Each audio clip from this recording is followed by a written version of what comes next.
presents Hollywood.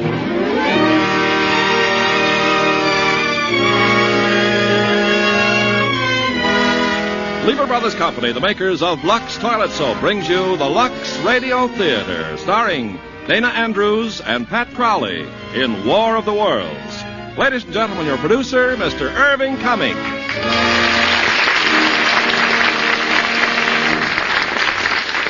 Greetings from Hollywood, ladies and gentlemen.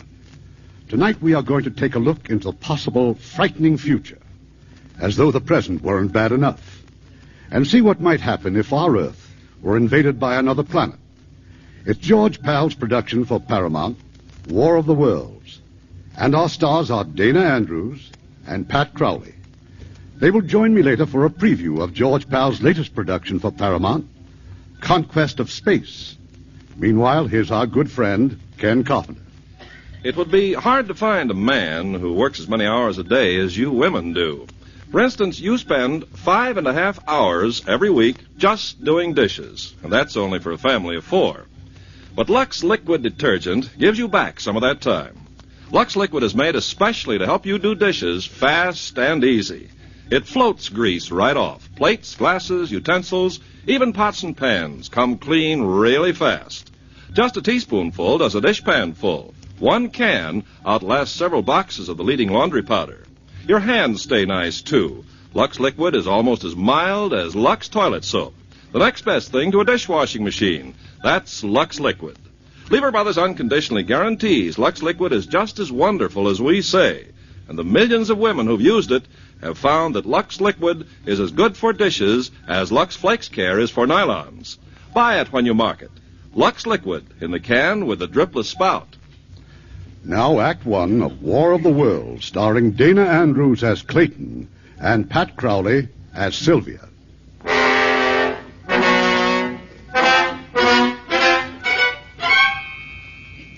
No one would have believed in the middle of the 20th century that human affairs were being watched keenly and closely by intelligences greater than man's. Yet across the gulf of space on the planet Mars, intellects vast and cool and unsympathetic regarded our Earth with envious eyes, slowly and surely drawing their plans against us. Mars is more than 140 million miles from the sun, and for centuries it has been in the last stages of exhaustion.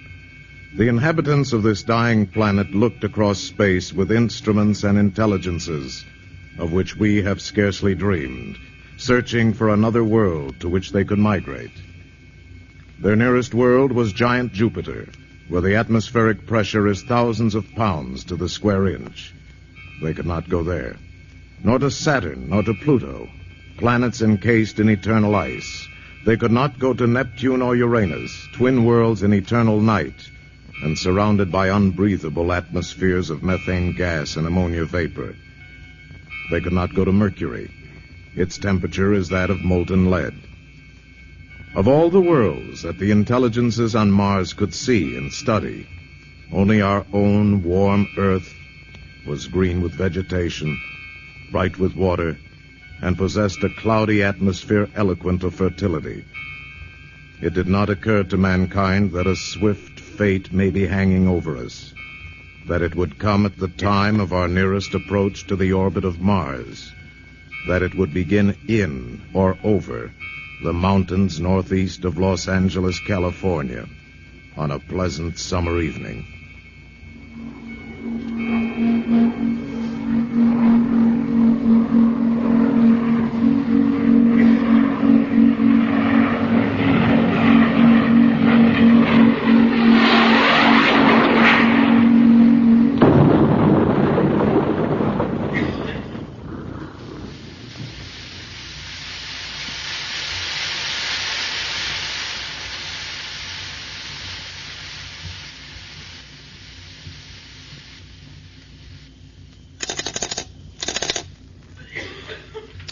Claudio, this is Pine Summit Lookout. I got a smoke. Okay, what you reading?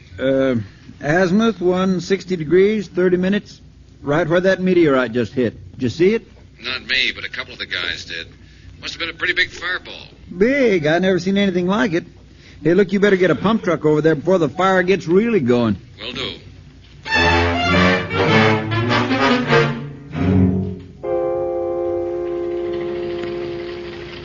Truck number 3 to D.O. Number 3 to D.O. D.O. to number 3. How you coming? Still pumping water on the fire, but it's under control. Unless this meteorite heats things up again. Over. You mean it's still red hot? Over. Red hot is right. And as big as a barn. Over. Who are you kidding? Over. I said big as a barn. Mac, I think somebody ought to take a look at it. Might be something for those astronomers down at Palomar. Over. Maybe there's some guys even closer. The station at Pine Summit reported there were a couple of fellas camping up there. Said they were scientists. Yeah? What kind? You don't want any butterfly experts or lizard specialists. Over. I got you. Stand by and I'll check Pine Summit.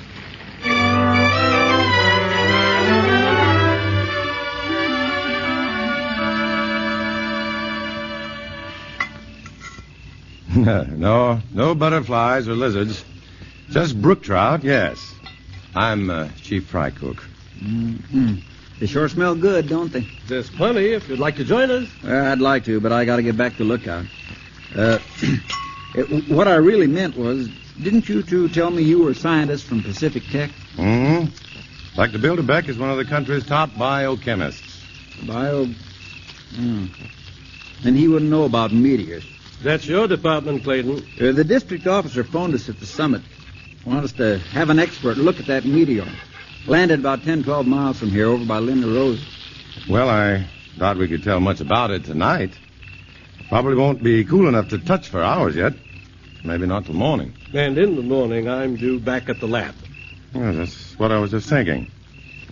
All right, I'll stay over. Perhaps in the morning the district officer can fix me up with a lift to Linda Rosa. How about me? You? Sure. My relief's coming up first thing tomorrow morning. I'd kind of like to get a look at that meteor myself. Good. That's a deal. Professor? Yes? Those trout do smell awful good, don't they? Change your mind? Yeah. My wife always said my strongest point's my weakness.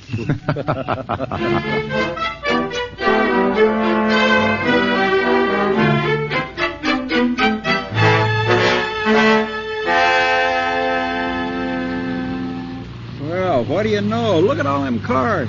Yeah. Sightseers already. Yeah, one of them's the sheriff. That's his car parked on the fire break.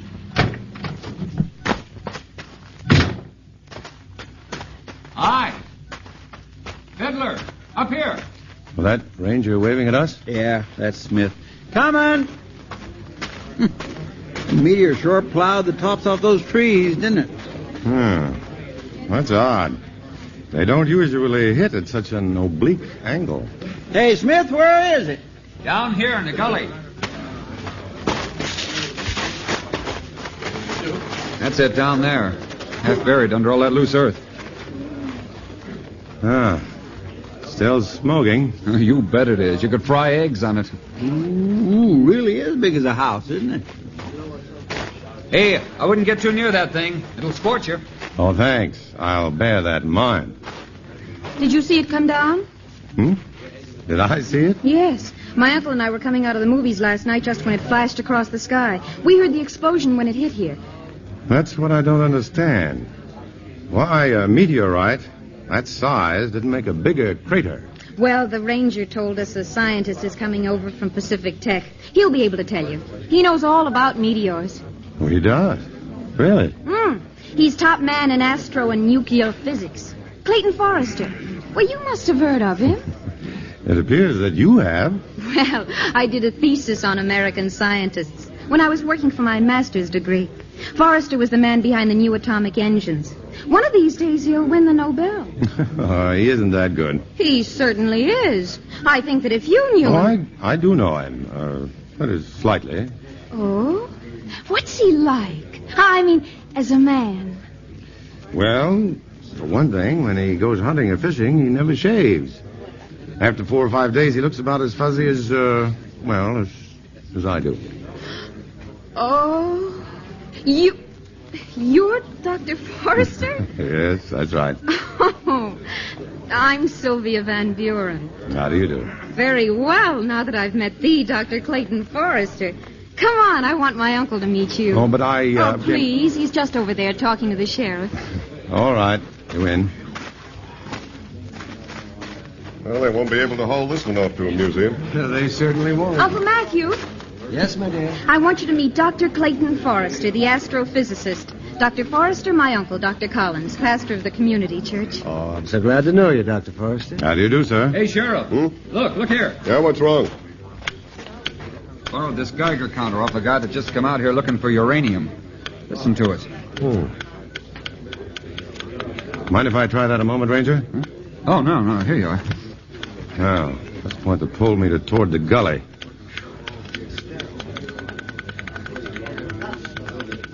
See what I mean? Uh-huh. It's the meteor, all right. It's radioactive? Apparently. But why? It's beyond me. You mean there's no record of anything like this happening before? Well, I've never heard of it. Well, maybe I'll stick around until that thing cools off. Dr. Collins, Yes? where's a good place in town where I could shave and clean up a little bit? Well, the best place is my house, Dr. Forrester. Sylvia and I'd be delighted if you'd stay with us. Well, I Of wouldn't want... course you will. But it may be until tomorrow. It's or- settled, Dr. Forrester. And if you're wondering how on earth you can put in your time in a place like Linda Rosa, there's a square dance tonight. All right, I surrender. Sheriff, Yes? if that meteor is radioactive, you'd better keep people away from it. There might be very dangerous radiations. Yeah, that's so, yeah. Okay, I'll post a couple of deputies. Is there anything else? No, but if you need me, you know where to find me. Yeah, sure. I'll be there myself at the square dance.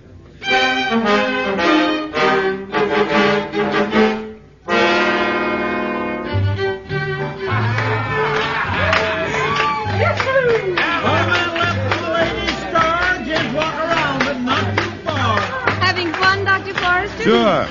You know, dancing is something I don't get much time for. Why, you should make time. Don't your girlfriends like to dance? I don't have much time for them either, I'm afraid. Dr. Forrester, Oh, evening, Sheriff. I was just talking by radio phone to one of my deputies out at the meteor. He says it's pretty well cooled off. Good. Then we'll look at it again in the morning. All right. I'll call my deputies back and tell them to come on in. No tourists out there this time of night. And Saturday night is Saturday night, you know.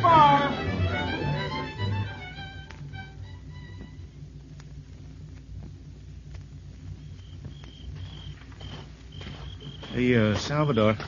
Yes? What did he say? Sheriff says to come on in. Oh, good. Maybe we go have a beer, huh, Alonso? Just a minute. Alonso. Yeah, it's coming from that meteor.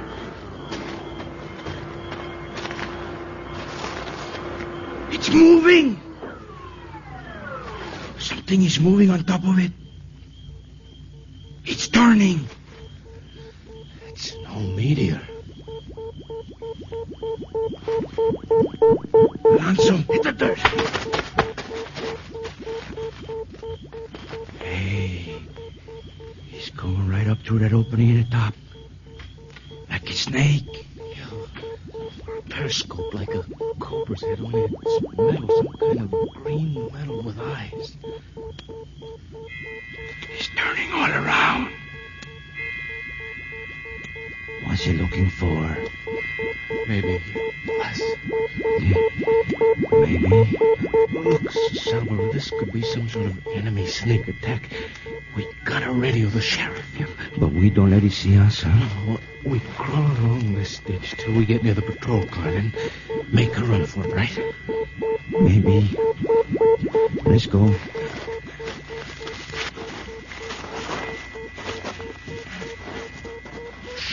Quiet. It sees us. Run, we gotta run.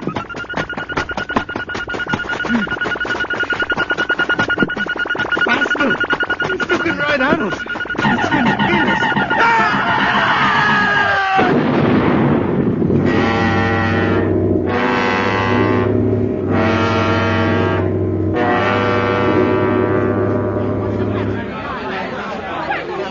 Hey, the lights. Who turned off those lights? Now, wait, don't get panicky, folks. Sylvia. Dr. Forrester. Yes, Uncle Matthew. Over here, Dr. Collins. Good. Nothing to be alarmed about. You know, at midnight they always play Good Night Ladies and turn out the lights. I think they're just ahead of time. Well, let's check our watches. I'll strike a match. Let's see, I have 11:20. No, my watch has stopped. Well, that's strange. So's mine. Dr. Forrester? Yeah? Mine, too. Well, there's only one explanation. All our watches must have been magnetized. But how? Here we are, folks. Here's candles for everybody. Light them up. Oh, Sheriff. Yeah? Do you happen to have a pocket compass? Pocket compass? Sure. May I see it, please? Yeah, right here. All right, now what? Well, let's look at it. I'll be hanged, but that needle isn't pointing north. No, it isn't. It's pointing almost due west. Right to where that meteor came down. Sheriff? Hey, where's the sheriff? Yes, what is it, Fiddler? Oh, hey, come take a look outside. There's a big fire out in the hills. Is it west of town? Yeah, due west. The reddest looking blaze I ever saw. Sheriff, I hope your car is outside. It sure is. Come on.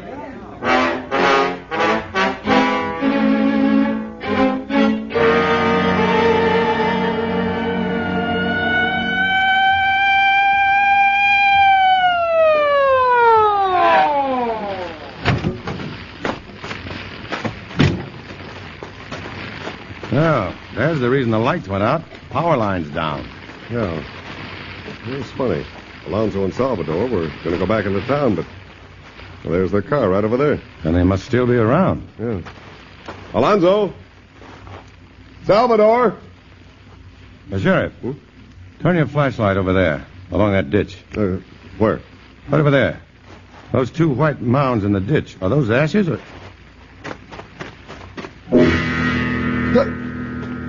Good Lord. Nothing left but the outlines.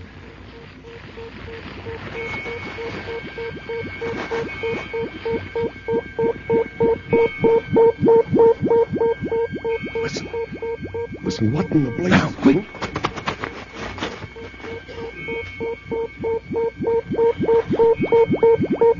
Did you see it? Yes. It's fantastic. Oh, look, we've got to get word back to town. There's a transmitter in my car.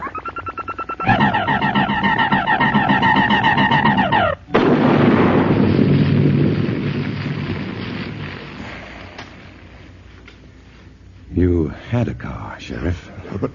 But Forrester, what is it? What kind of a gizmo is that thing? Oh. Until a minute ago, I'd have sooner believed in fairies, witches, and ghosts. But now I think that gizmo is a machine from another planet. Forrester, look! Coming over those mountains there.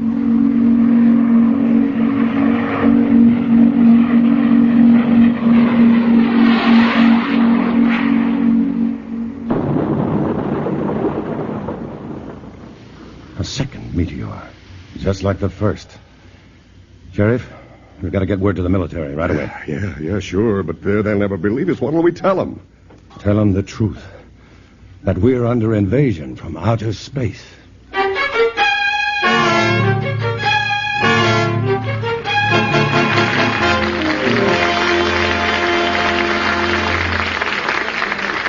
We'll have Act Two of War of the Worlds in a moment. After a visit with Francis Scully. Well, Francis, my spies tell me that you were out at 20th Century Fox over the weekend. And it was a worthwhile trip, too, Ken. I went to preview their coming deluxe color CinemaScope picture about auto racing in Europe. Oh, yes, that would be the Racers. Say, I hear Kirk Douglas is great in it. Oh, he's in good company, too. Bella Darby, Gilbert Rowland, Cesar Romero, Lee J. Cobb, and Katie Urado are also stars. Well, those European races are famous for their excitement and danger. And Henry Hathaway, who directed the Racers, made sure movie fans would see the real thing. He used up over 90,000 feet of film shooting actual races. Well, they must have gotten some spectacular shots. Some fabulous shots, Ken. But the picture isn't all racing. The Love and Kisses department is well taken care of by Kirk Douglas and Bella Darby. Well taken care of. Well, with Bella Darby and Katie Urado in the Racers, there'll be at least 2 Lux complexions on display. Well, that's what you like, isn't it? Well, I guess most everybody does, though. There's nothing like a real Lux complexion. And how true those words are, ladies. There's nothing like a real Lux complexion in Hollywood or anywhere. And it's true that 9 out of 10 movie stars like Bella Darby and Katie Arado count on Lux toilet soap to help keep their complexions looking like a star's complexion should. But Lux can be your soap, too. You don't have to be a movie star to have a movie star complexion. That's the beauty of Lux. It can give you skin that would be called beautiful anywhere, even in Hollywood, the beauty capital of the world. So use mild and gentle Lux. It's unconditionally guaranteed by Lever Brothers. Believe me, once you use it, you'll say there's no other soap quite like Lux. Now our producer, Mr. Cummings. Act 2 of War of the Worlds, starring Dana Andrews as Clayton and Pat Crowley as Sylvia.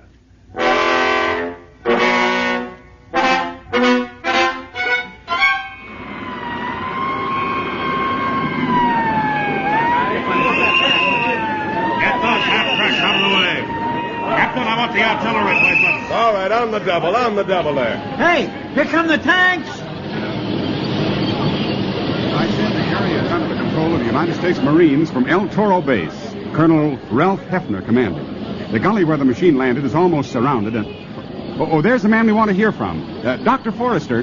Yes? Would you give us your opinion, sir? Are these meteor machines from Mars?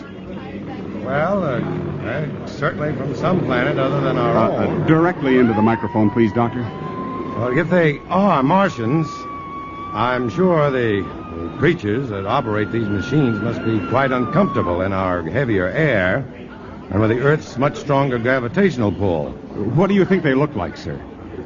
That's anybody's guess. We do know from animal evolution on this planet that it's possible they may have more than one brain. Perhaps 2 or even more. And possibly they may even smell colors.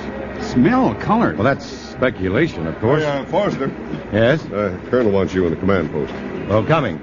If you'll excuse me, please. Certainly, sir. Ladies and gentlemen, that was Dr. Clayton Forrester, head of astrophysics at Pacific Tech.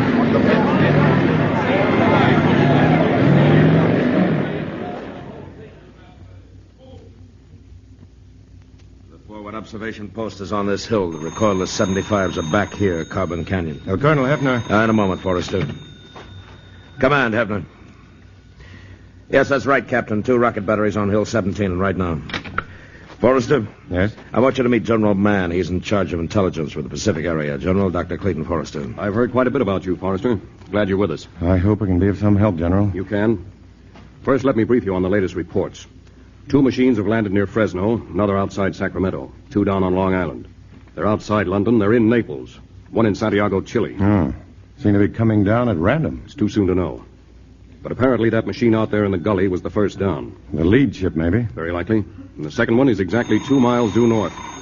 As I understand it, Forrester, you actually saw the first ship send out that destructive ray. Yes, I did. There was an intense heat and light. 2/3. Almost as powerful as the sun. Atomic power?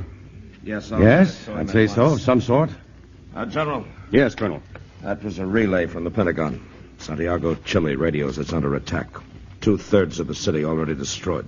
2/3? Yes, sir. But nothing like that can happen here, sir. We're ready for them. Listen. Is that it? Yes. Let's get to the observation post now. Lights out. Cut all lights. Lights off. Lights off. Lights. Lights. Keep your head down, General. Now focus your field glasses between these sandbags. Yes. You see the gully? There's a greenish light glowing over it. Wait. Something's rising. Like a periscope? Yes. And beneath that, a greenish machine, almost round. Just floating there in the air without propellers or jets. It must be supported by some sort of rays. Probably a kind of magnetic flux. They must be keeping the opposing poles in balance, and that lifts the machine. There's a second machine. And a third. Dr. Forrester! Dr. Forrester! Miss Van Buren, what are you doing? Uncle Matthew insisted on coming, and I wouldn't let him by himself. Dr. Forrester, you've got to talk to him. Miss Van Buren? Please! You've got to stop him. He wants to go out and talk to those meteor machines. All right, take me to him. Matthew keeps saying we should try to make the Martians understand we're willing to be friends. If they give us a chance to be. I know. But Uncle Matthew says it's his duty as a minister, a man of God. Oh, where is he now? I left him right about here. Uncle Matt? Uncle Matt! Forrester, the machines are advancing. There's some fool out there walking to meet them. Oh, no. Uncle Matt! Uncle Matt! It's too late now. You can't save him.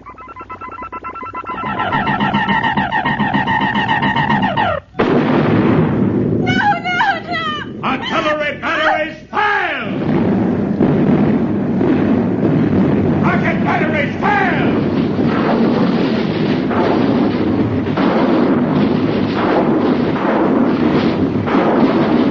Cease fire! Forrester, they're still there. They're untouched. They've put up some sort of electromagnetic covering.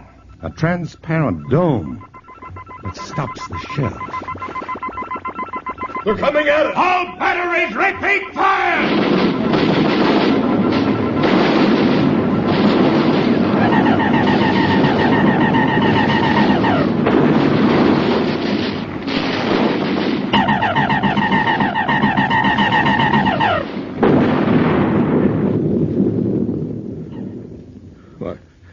Well, it's impossible.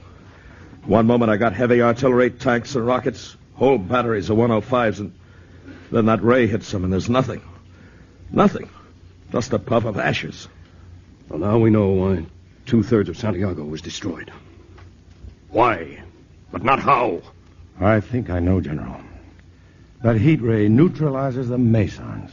Mesons are the atomic glue which holds all matter together. They're cut across their lines of magnetic force, and any object will simply cease to exist. Uh-huh. And just how do we defend ourselves against it? Not with shells and high explosives, I can tell you that. Take my word for it, General. You'd better talk to Washington about uranium and hydrogen bombs. Here they come. Here they come! Come on, let's get out of here. Everybody out! All commands pull back north of Highway 60 Tunnel Bunker! Come on, hurry it up! Everybody out!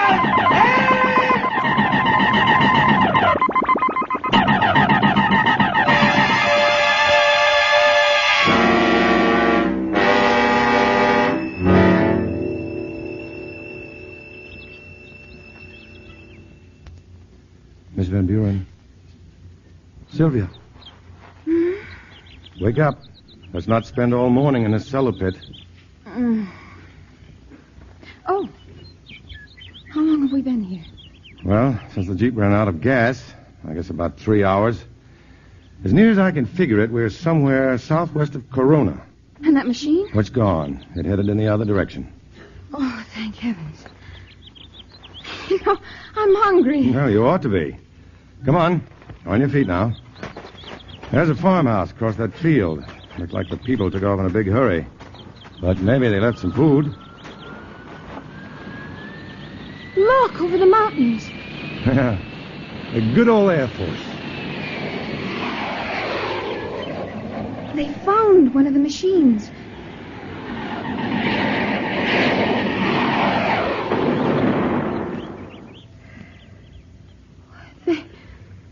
They just disappeared.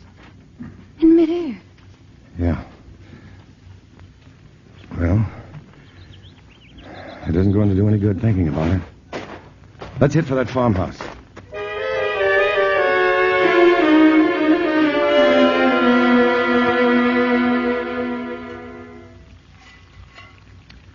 Uh-huh. There are times when there's nothing so beautiful, so soul-satisfying as bacon and eggs. And the people who lived here were so thoughtful to leave us some. Where's your plate? Right here. You know, I get most of my meals in coffee shops. It's pretty tame eating. Well, don't you live at home? No, I live on the campus. You see, I haven't any family. Oh, I come from a big one. There's 9 of us, all in Minnesota except me. Well, Dr. Forrester? Aren't you going to sit down? There is a kitchen table. Oh, yeah.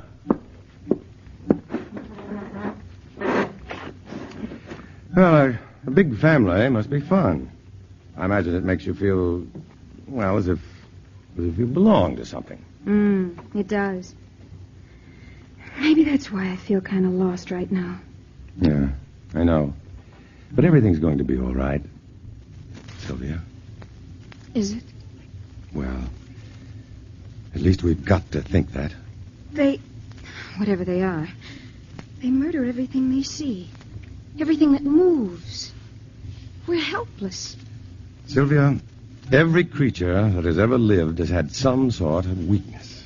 Not one of them has ever been invincible. And somehow, we'll find the weakness of these Martians. Some way to stop them. I hope so. I'll get the coffee. You know, I feel like I did one time when I was a little girl. I'd wandered off. I'd forgotten why. But I became awfully scared and lonely. Finally, I went to a church. I was afraid to go anyplace else. I stayed right by that door, praying for the one who loved me best to come by and find me.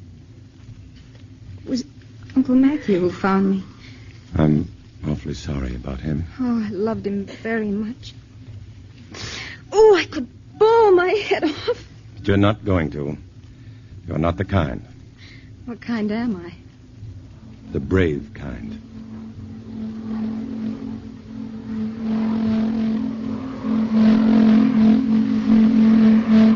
Clayton! Get down, on the floor.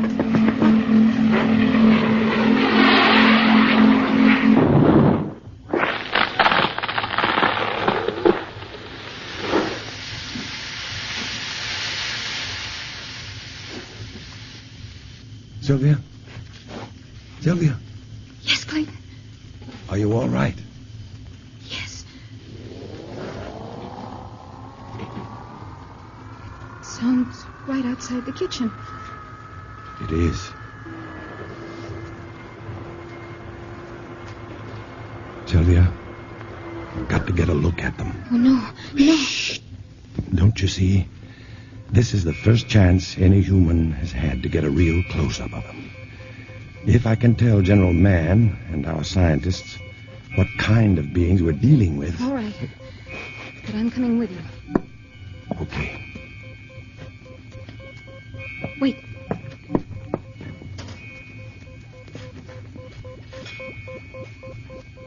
Take this. What good is a carving knife? Maybe none, but take it.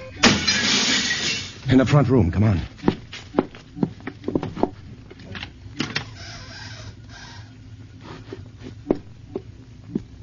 See anything? No.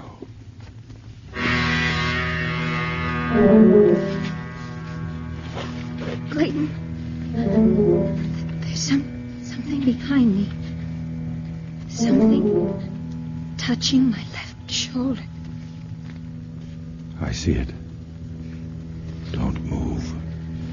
The knife. Don't move.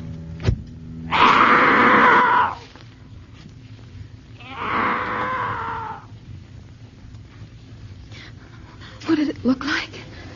I'd rather not say. Your hands. What's that on your hands?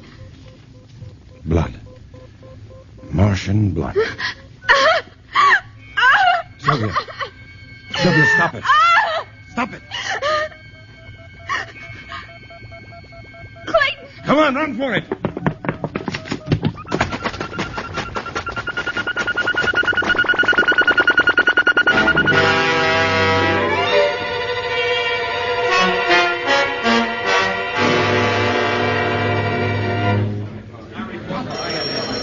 Now, ladies and gentlemen, for the benefit of those of you who don't know me, I'm General Mann of G2. I've asked you here because we desperately need the knowledge and skill of each one of you. Physicists, scientists, representatives of the 6th Army Command, the Marine Corps, Navy, Air Force, the heads of our law enforcement agencies, the Civil Defense and Red Cross units. The Secretary of Defense in Washington has instructed me to give the whole picture of what has happened and what lies before us. Let us through. I'd like to see General Mann. Let us through, please, let us through. What's all that commotion? Major, see what that is. Yes, sir. General Mann. General. Yes, Dr. Bilderbeck. That man is one of my colleagues, Dr. Clayton Forrester. Forrest? We thought he'd been killed. Let them through! Let them through! Forrester, Miss Van Buren, we gave you up 24 hours ago. You almost had reason to, General. Yes, the Martians tried to take us alive. What? This morning, just outside of Corona. We managed to get away. We found an abandoned truck and drove to Pacific Tech. They told us you were here. Oh, by any chance, is Dr. Lucille Dupre in this room? Right here, Forrest. Oh, good. Dr. Dupre, I want you to analyze the stain on this cloth. I suggest that you leave for the laboratory right away. What kind of stain is it, Forrester? The blood of a Martian. Forrester, I want a complete report of your experience. But first, I think you ought to hear what I was about to say. By all means, sir. Ladies and gentlemen, this is the latest radio message from the Department of Defense. To General Mann, Command Post Xenophon, Los Angeles. Scandinavia presumed now in enemy control. All communications from Sweden, Norway, and Denmark blacked out. Paris now under attack. French cabinet is transferred to Strasbourg. Madrid, totally destroyed. Rome, no further word, blacked out. London, blacked out. Buenos Aires, blacked out. Philadelphia, blacked out. New Orleans, blacked out. General Mann? Yes. I've heard enough to convince me. Enough, I'm sure, to convince every physicist in this room. We must answer the enemy with our final weapon. I was just coming to that, Forrester. By order of the Secretary of Defense and authorized by the President of the United States, the city of Los Angeles is to be defended by full atomic force. 3 hours from now, this afternoon at 1600 hours, the Flying Wing will drop the newest and most deadly bomb ever built, a thermonuclear bomb of octuple power. In 3 hours, we shall know its effectiveness and possibly the fate of mankind.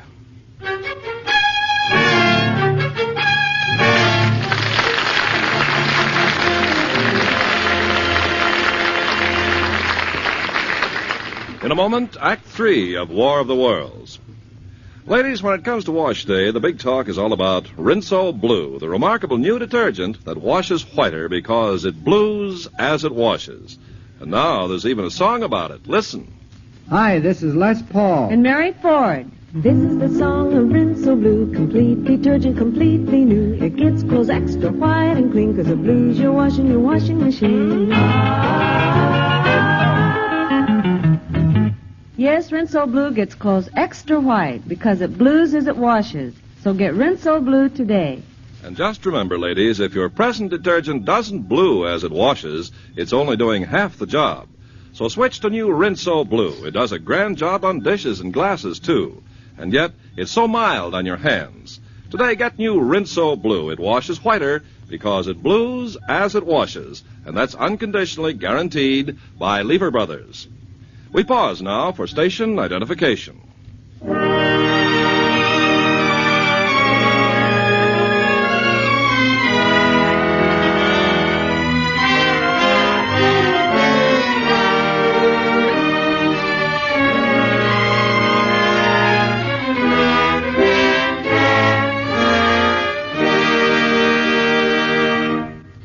The curtain rises on Act 3 of War of the Worlds, starring Dana Andrews as Clayton and Pat Crowley as Sylvia.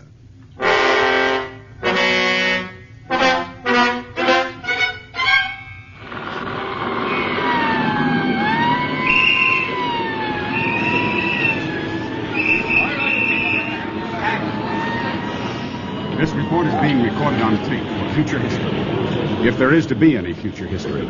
The future of our civilization may well depend upon what happens here this afternoon. Attention, please, attention. 3 minutes to bomb time. In case you didn't hear that, it is now 3 minutes to bomb time. Attention, Dr. Forrester. Please report to General Mann. The target for the bomb is a nest of Martian machines in the Puente Hills. We are approximately 6 miles from the target. There is, however, a forward observation post which has the Martians clearly in sight and which will report back to this base by telephone.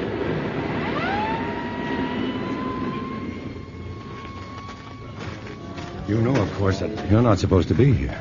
Everyone else has told me that from General Mann down. But I'm only interested in where Clayton Forrester wants me. Oh, that is here. Attention, please.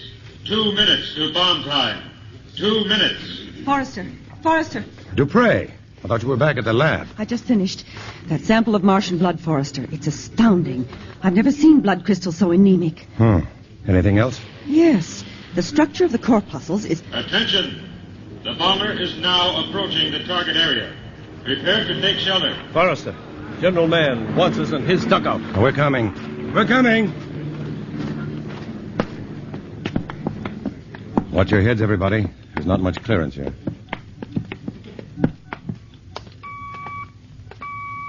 Attention. 1 minute. 1 minute. If you have no goggles, turn your backs to the blast. Remember, the heat flash and concussion that follow are dangerous. Are dangerous. Well, General Mann. Forrester, I want you to stand by for the first damage reports. Certainly, sir. Major, open the line to the forward observation post. Yes, sir. Go ahead, sir. Observation. Yes, sir. The flying wing is now beginning its bomb run. Yes, sir. General, those Martian machines are throwing up some sort of a transparent dome over themselves. Uh-huh. That would be an electromagnetic shield. 30 seconds. 30 seconds. Clayton, Yes, may I hold your hand? of course. 20 seconds. Stand by.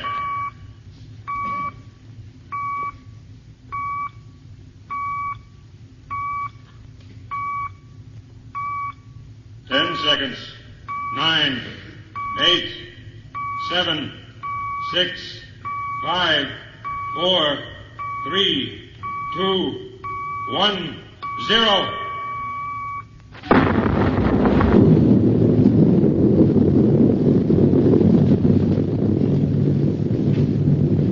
Attention! Prepare for heat wave and high velocity wind. Observation. Can you see anything? Not yet, sir. An awful lot of smoke.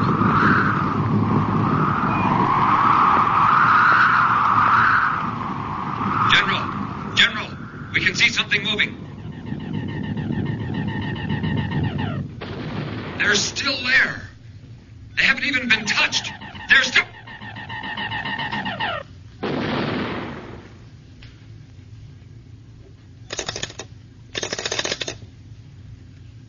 Observation. Come in. Observation, come in. Well, now we know the worst. We may not be through yet, General. Sure. No, there's still a chance. A forlorn hope, maybe, that our sciences can search out some weakness in these Martians. Yes, perhaps biologically. That anemic blood. Look, our battle now is for time. We've got to take our instruments and hide somewhere in the Rocky Mountains. Set up an emergency laboratory there. I'm sure the Air Force stands ready to fly your equipment wherever you wish. That's good enough for us. Bilderbeck, Dupre, you too, Sylvia. As soon as we get back to Los Angeles, we'll gather up all the things we need. They're coming. They're coming. Everybody out of here. Everybody out!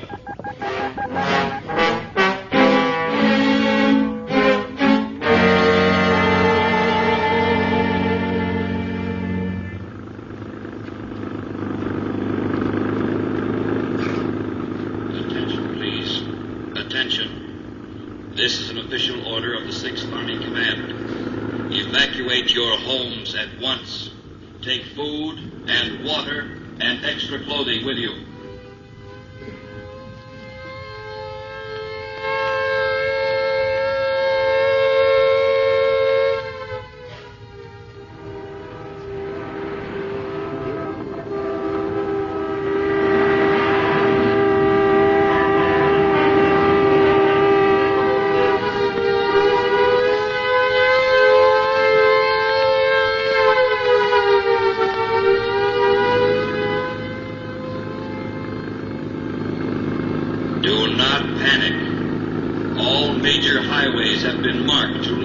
Evacuation centers in the hills and along the beaches.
You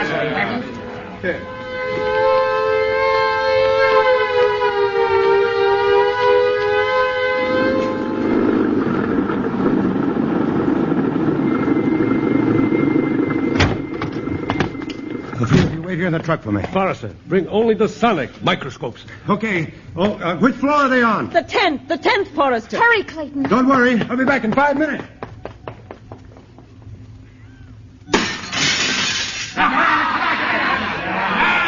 Look at those men. They're looting, robbing. Boys, there's a truck. That's what we need. Stop the engine. Stop the engine. Clayton! We'll come back for him. Start it. Start it. No. Come on, get out of there.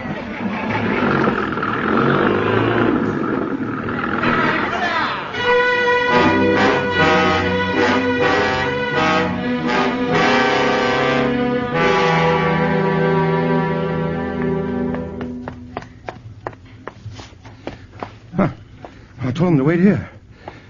Couldn't have been more than 5 minutes. Sylvia! Billy back! You pray! Sylvia!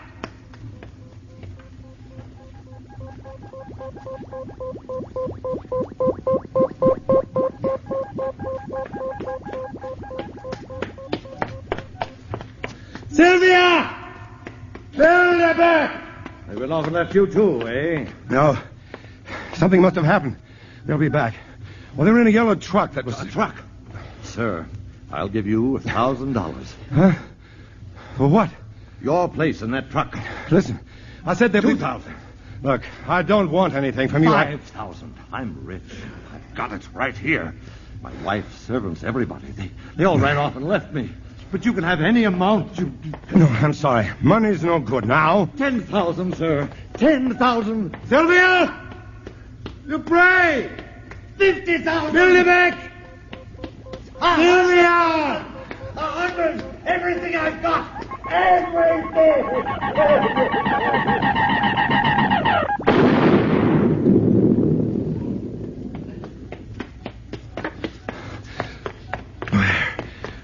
Where can they be?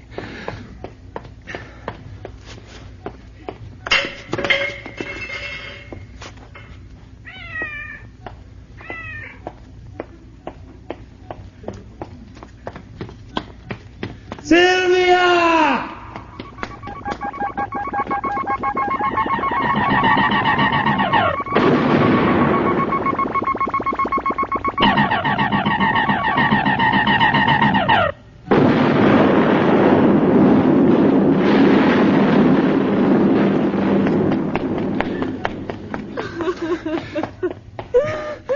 Oh, ma'am, I'm looking for a girl.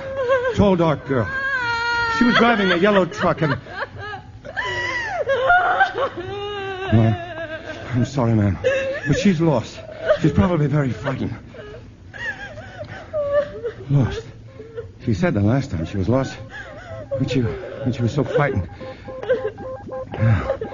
Maybe that's where she went. A church.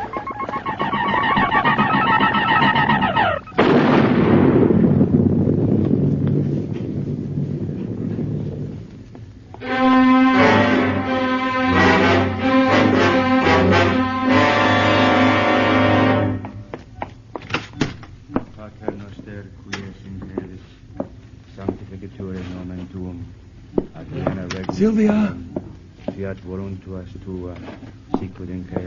Sylvia!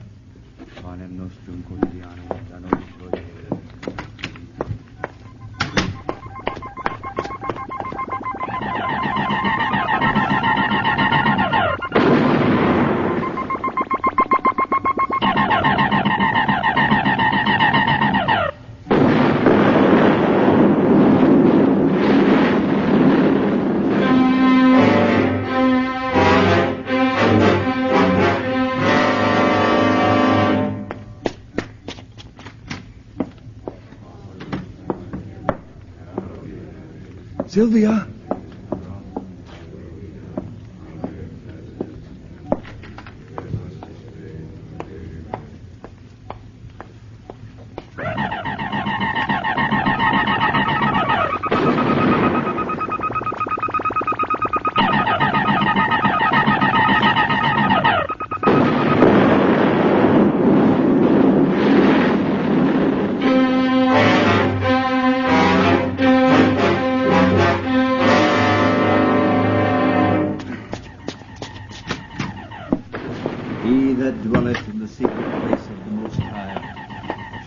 hide under the shadow of the Almighty.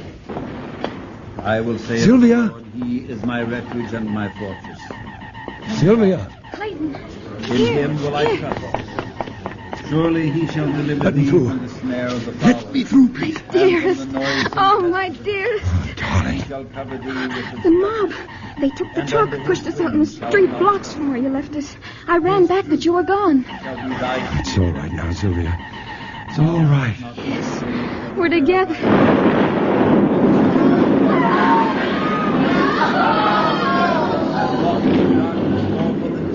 That wasted that noonday. 1,000 shall fall at thy side, and 10,000 at thy right hand. But it shall not come nigh thee.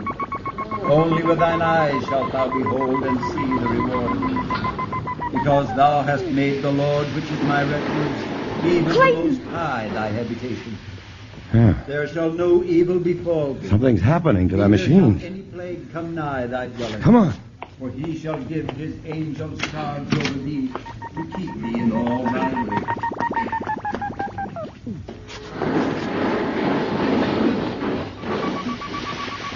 Look. There in the street, that body. Huh. That's one of them.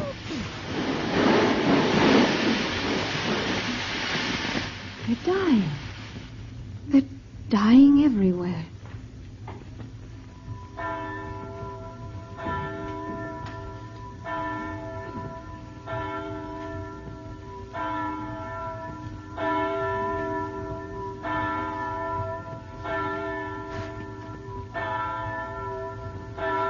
We prayed for a miracle. And it's happened.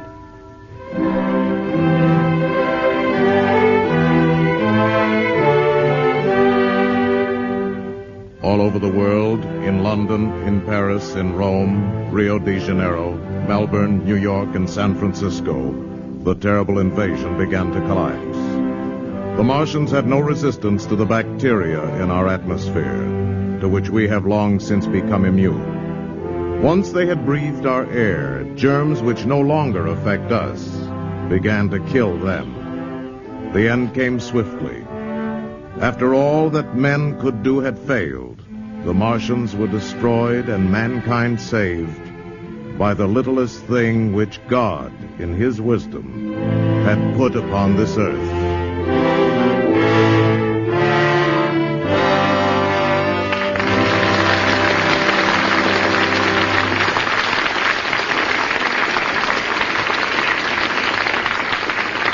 In a moment, our stars will return.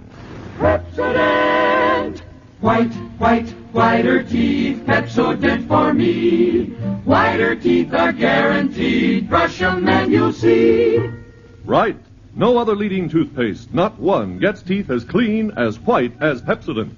You see, Pepsodent contains the most effective tooth cleaning ingredient in the world, IMP, insoluble metaphosphate. Wow! That's what it's called. IMP is found only in the Pepsodent Irium formula because Pepsodent uses the entire world supply. White, white, whiter teeth, Pepsodent for me. And oh yes, cleaner, whiter teeth naturally mean less chance of decay and a sweeter breath with a clean mouth taste for hours. Whiter teeth are guaranteed. Brush 'em and you'll see. Lever Brothers makes this promise, this unconditional money-back guarantee. Change to Pepsodent and you'll see your teeth become whiter. Brush 'em and you'll see. Now, here's Mr. Cummings with our stars. And here they are, Dana Andrews and Pat Crowley.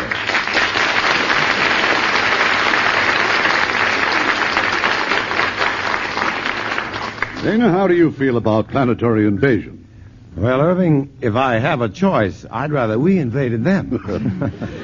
Then you'll want to see George Pal's new Technicolor picture for Paramount, Conquest of Space. Because whereas War of the Worlds is just science fiction, Conquest of Space is science fact. The entire action takes place on the planet Mars and the Wheel, a man-made station some 1,100 miles above the Earth. Mars? It's a long way to Mars, even with a space station in between. Yes, Pat, the men who lead a fantastic existence on the Wheel are building a spaceship for flight to the moon, but later they receive orders to proceed directly to Mars. And they make it, of course. Yes, but it's a dangerous mission. And there's an exciting and suspenseful climax. And I think it's interesting that all the players are young unknowns who are getting their very first chance. And I hope they'll all be as big a hit as Pat. I understand there's a good chance your name may appear in the Academy Award nominations this week, Pat, for the Best Supporting Actress in your first big role in Forever Female. Oh, well, now that'd be too good to be true. But I'm sure Paramount's The Country Girl will be nominated. But I just don't see how anyone could choose between the performances of Bing Crosby and William Holden. And, of course, Grace Kelly's a cinch. Well, there's no doubt at all about you and Grace Kelly being Lux girls, is there? Oh, no, Irving. If getting an Oscar were as easy as having a Lux complexion, I'd be a cinch, too. I'll always use Lux for my complexion. It's just wonderful. And now, how about next week's play, Irving? Well, next week, it's an entirely different type of adventure, Dana. One of our 20 greats. A story of the search for gold by a trio of fascinating characters. And it's filled with suspense right up to the unexpected climax. It's Warner Brothers' The Treasure of Sierra Madre. And our stars will be Edmund O'Brien and Walter Brennan. Oh, I'll have to listen to that, Irving. Good night. Good night. You are both great.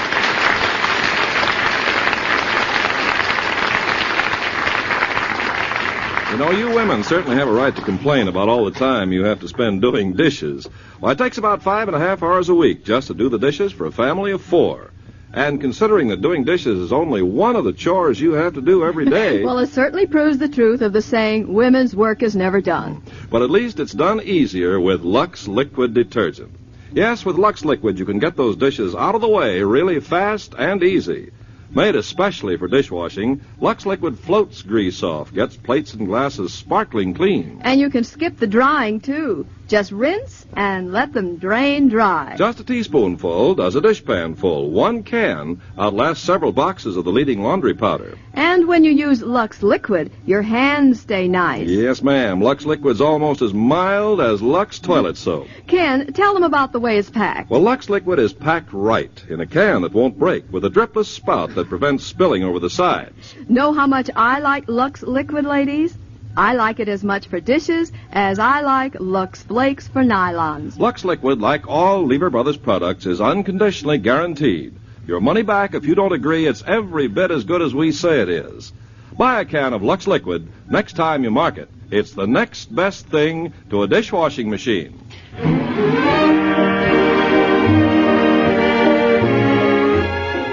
Lever Brothers Company, makers of Lux Toilet Soap and Lux Liquid Detergent, invite you to be with us again next Tuesday evening when the Lux Radio Theater presents The Treasure of Sierra Madre, starring Edmund O'Brien and Walter Brennan. This is Irving Cummings saying good night to you from Hollywood.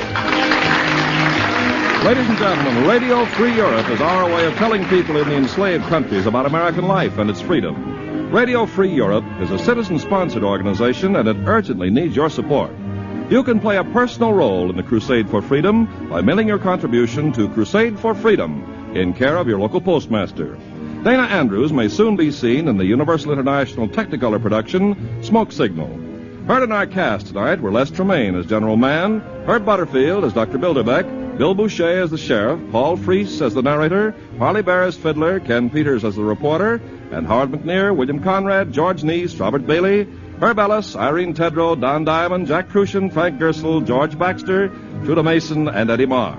Our radio play was adapted by Leonard St. Clair, and our music was composed and directed by Rudy Schrager. More and more Lux laundries are opening across the country. These carefully selected professional laundries use the same Lux Flakes you use at home. Gentle Lux Flakes plus professional methods means the cleanest clothes ever. And since Lux Flakes are so much easier on all fabrics, your clothes will last longer as well as look better. Let a Lux laundry be your family laundry. Look for that